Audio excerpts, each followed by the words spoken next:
I'm thrilled to announce that my ballet entitled Nisei has been accepted into the New York International Fringe Festival this August 2014.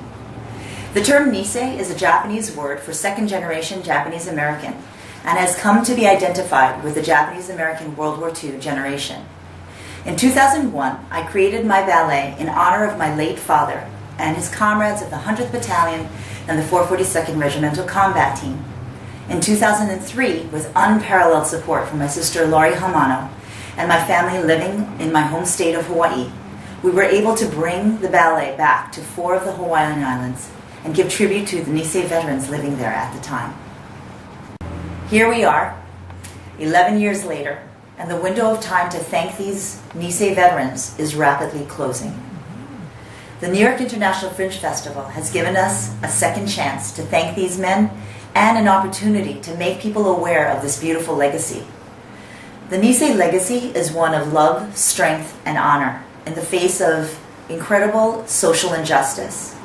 And it needs to be told again and again. And so I thank you so much and hope that you will support our Nisei Project 2014 as we bring this unique dance tribute back to the stage.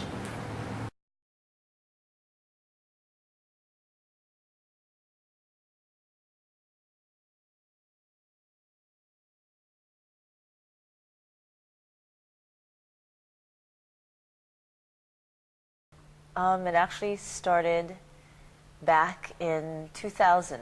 I do create a new ballet every 2 years, and I was getting ready for my 2001 show. And my desire was going to be just a generic World War II story, and I was going to have a Midwest soldier, an East Coast soldier, and a California soldier who was going to be a Japanese American. And the more I talked to my friends about it, forget it, they kept saying, a lot of them, wait a minute, weren't the Japanese the enemy? And I began to realize how little people knew about this.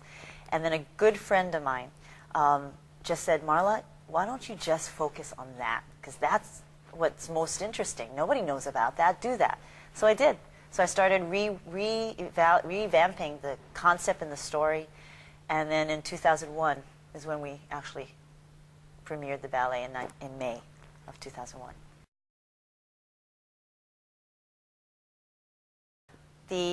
The thrust of it is just the story of this man and what he did, which is my dad.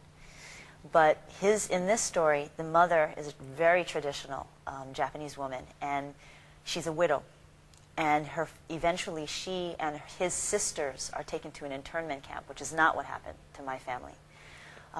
But what did happen to my dad was when he reported it to Schofield Barracks, instead of getting a gun, he was given a broom.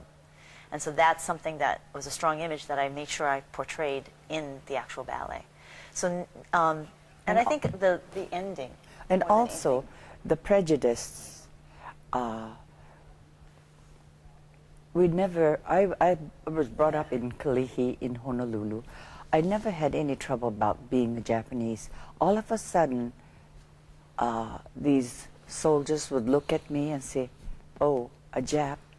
And things like that we've never had. That's why that scene where they all rejected the soldier and the family, that really brought home a lot of memories for me during the war.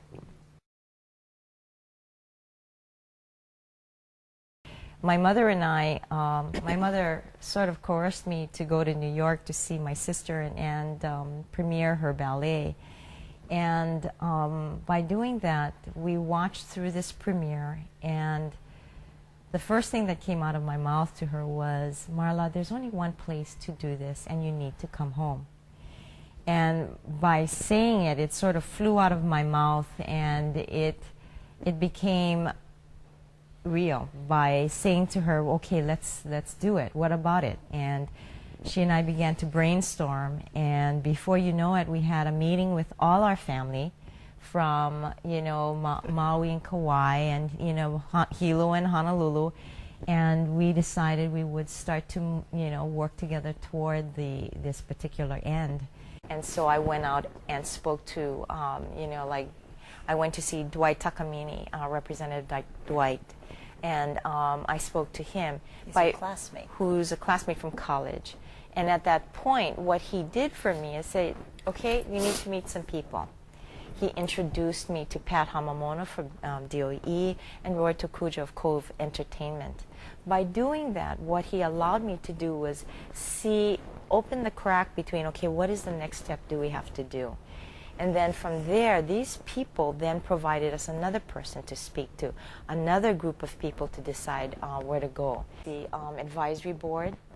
The advisory board is key here. Senator Inouye was asked, and he became one of the first to say yes. The late Patsy Mink. Mazie Hirono. We have Walter Ozawa. We have Brigadier General Cockett. And David Burge, who Francis Sogi, who are people who then provided us an opportunity to kind of network with their group of people that they could introduce to us. And if they didn't believe in this project and they didn't believe in what we were doing, we wouldn't have been able to go further. What they did was show enthusiasm for the project, made me believe in myself that I could actually actuate this. So many people, I guess one of it is the belief of so many people down at the grassroots.